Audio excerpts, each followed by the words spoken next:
Welcome back to another episode of In the End There's Always a Disney Guide. Um, Make sure you subscribe to my website and to my blog, and get you some merch too. You guys already know what to do. But today we're going to be talking about is we're going to be talking about and discussing the new episode of What If, season 1, episode 5, the zombie episode. So if you guys don't know, I'm going to review it. Let me pull up the review real quick.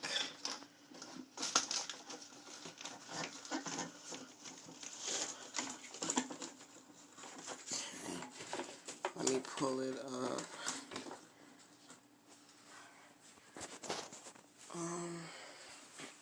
Okay. Here it is. So, when you stream Marvel's What If on Disney Plus's website, you'll notice episodes have titles like What If Captain Carter were the first Avenger? And What If Doctor Stranger lost his heart instead of his hands? This week's is simply What If Zombies. Sure, it's a jokey take on the naming conversation the series has been using, but it's also indicative of how much thought went into selling a zombie apocalypse that works in the MCU. Up to this point, What If has done pretty well in making each episode premieres feel like a logical divergence from an established history. But despite some entertaining action, episode 5 shambles along aimless and hungry for purpose as it'll come. Episode 5 deficiencies come into clear focus when compared to last week's best yet episode. It was a full of supernatural spectacle, but everything that happened was rooted in Doctor Strange's struggle with his grief, so it was emotionally engaging. On the other hand, we've got this episode which spends nearly all its time focused on moving the surviving heroes from a zombie encounter to zombie encounter as they try to develop a cure.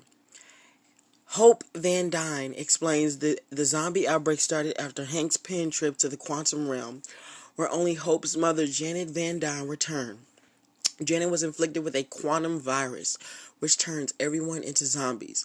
Marvel already joked about sticking quantum in front of concepts that they don't want to bother explaining in Ant-Man and the Wasp. Ant-Man and the Wasp Quantum Mania is coming soon. That's like in 2023 or 2024, I believe. Stuff just like that feels a little like lazy writing. It often feels like What If can't decide whether or not to take the zombie apocalypse seriously or play it for laughs, and episode 5 suffers from the lack of clarity.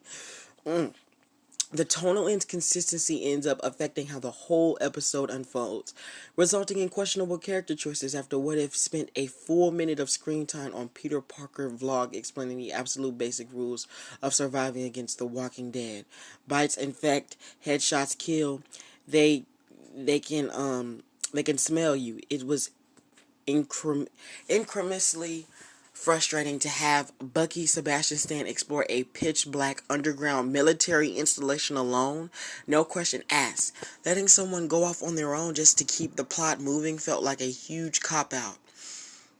Happy Hogan continued to exclaim, "Blam, blam, blam," was a similarly distracting case of the episode ignoring its own reality in favor of fitting in just one more quip.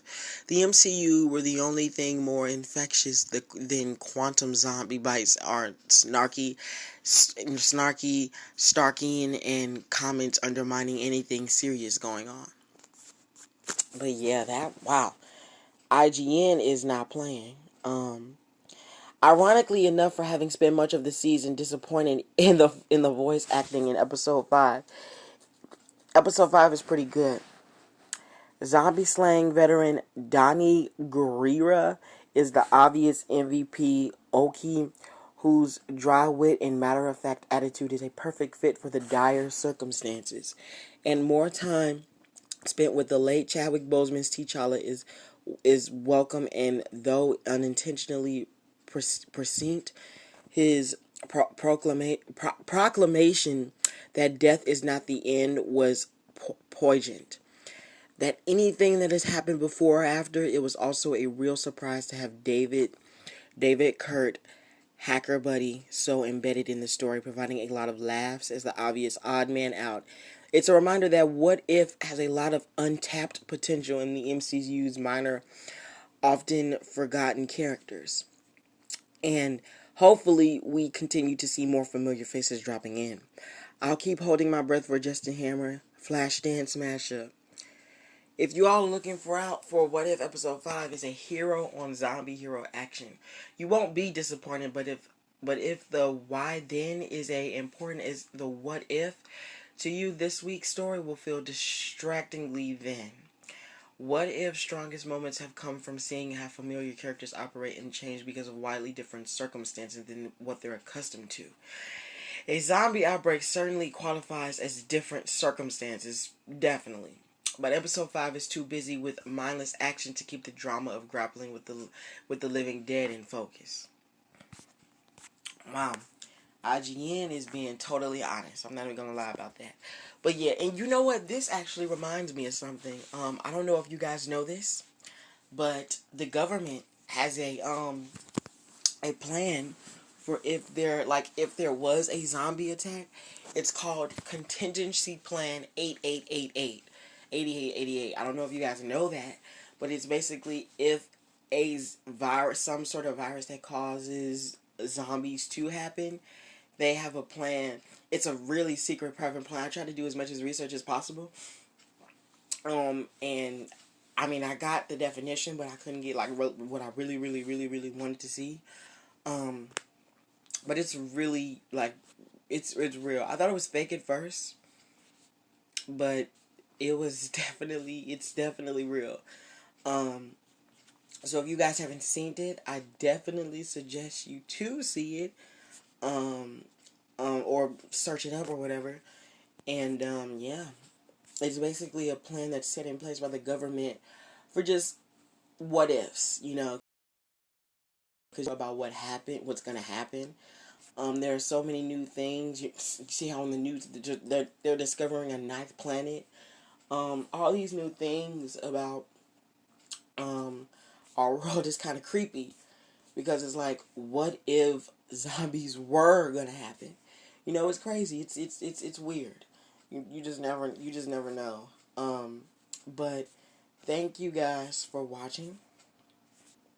I hope you enjoyed today's episode. And make sure you subscribe and follow this podcast on both Google and Spotify. Thank you for listening in. And yeah, bye-bye, guys.